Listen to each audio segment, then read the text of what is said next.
Ejemplo 1.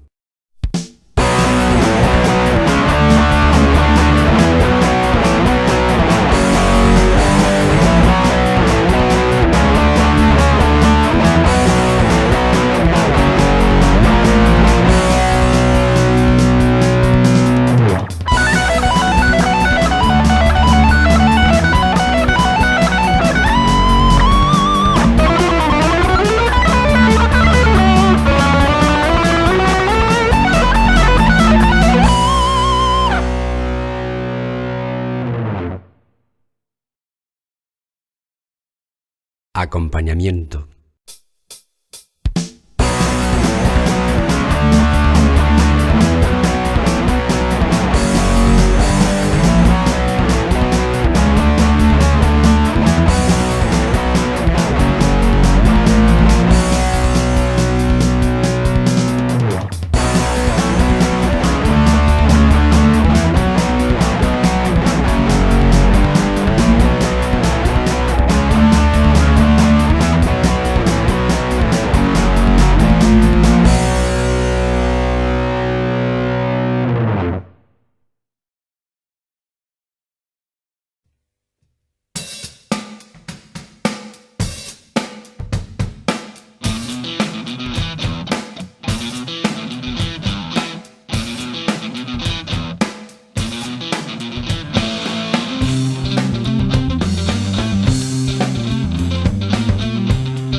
Ejemplo 1.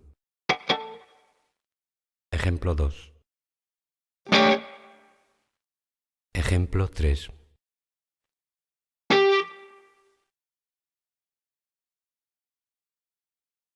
Ejemplo 4.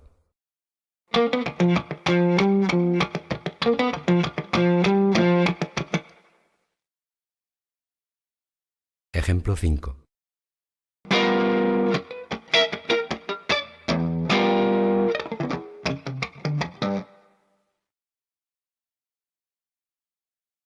Ejemplo 6.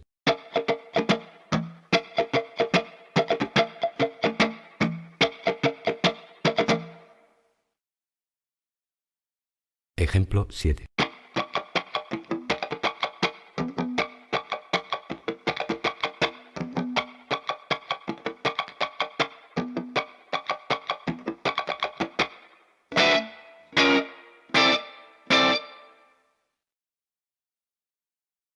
Ejemplo 8.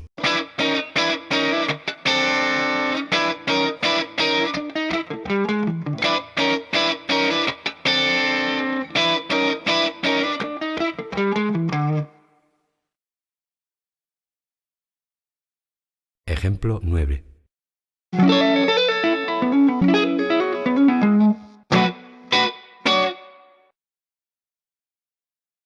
Ejemplo 10.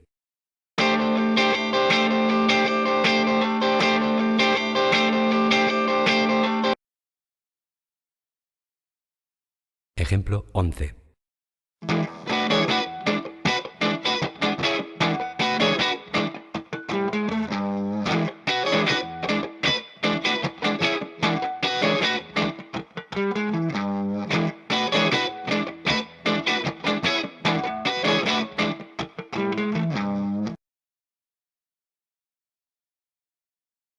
Hi, this is Brad Carlton from True Fire.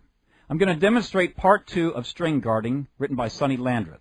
Now this entire lesson is about right hand dampening for slide playing, so we'll give you a shot of just my right hand. You plant your fingers on the strings, okay? So your index finger's on the 3rd string, middle finger's on the 2nd string, ring finger's on the 1st string, and then your thumb is taking care of the 3 bass strings. Now you will see me add something to this lesson. I also incorporate my little finger, so watch what I do, how I move everything down in terms of pitch, 1 string, then I can implement my little finger.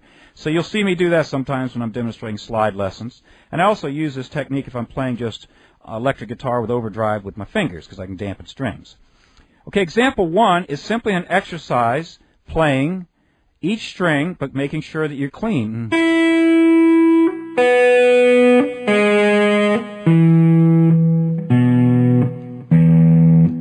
Now you can hear a little delay and reverb on the sound, so if we had a dry sound, it would be dead solid silence as soon as I stop the strings. The idea is for you to make sure that you only let 1 string at a time ring, so you have to synchronize both the planting of a finger and the pulling of the finger. Now, I talked to you earlier about how I would roll over and implement my little finger. Here's how I might do this. I would continue. Then when I go to the 4th string, watch how I just drag over 1 string group. That allows me to have my thumb only having to deal with 2 strings. Because let's face it, when you go back and you play a string, you can stop it, but then you go back and you play another string. That string could ring in sympathy due to overtones and things like that. Let's move on to the other examples in this lesson. Example 2 involves just working on the first 2 strings to develop the independence between the middle and ring fingers. Now the Spanish abbreviations are P for thumb, I for index, M for middle, A for ring. And we're going to be playing the first example 2.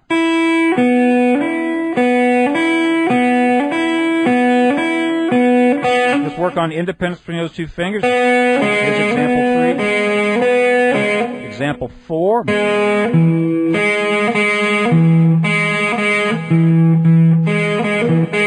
Just working on the independence. And then there are a lot of other variations. Example 5 gives you a nice move where you're starting off with your index and ring fingers. And you come back in, thumb and middle. So there are a lot of different patterns you could play where you're playing double stops, not just adjacent strings. If you do adjacent strings, M and A, or any other combination. So that's a great way to take a chord. You can just be holding the bottleneck and pull out different voices of the chord just with this right hand. So work on this really slowly. And in closing, I'm going to give you something to help you, especially on that last one, because it's kind of an independence trick here. Practice lifting. You've got your thumb and middle planted. Practice just doing like some lifts and drops with your index and ring fingers. And pull way, way up. It sort of, stretches the tendons, kind of overworks you, because you would never move that far when you're actually playing. And also practice staccato. Staccato with the right hand means you're planting the finger immediately afterward. You hear a little bit of noise because I'm slamming into the string. We got a lot of gain. I'm just doing it kind of hard to show you. But if you can plant well, you're going to be able to play well. You have good tone. And you notice that I use my fingernails because I'm a classical player and I use them when I play jazz and stuff. So if you just got your flesh and nails, you're going to get a smoother, warmer sound. You won't have that clunk-clunk sound that can come through with the high gain. Work with this. And then remember, it isn't just something you do in your slide playing. You can also implement this when you're playing normal pick style playing.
started.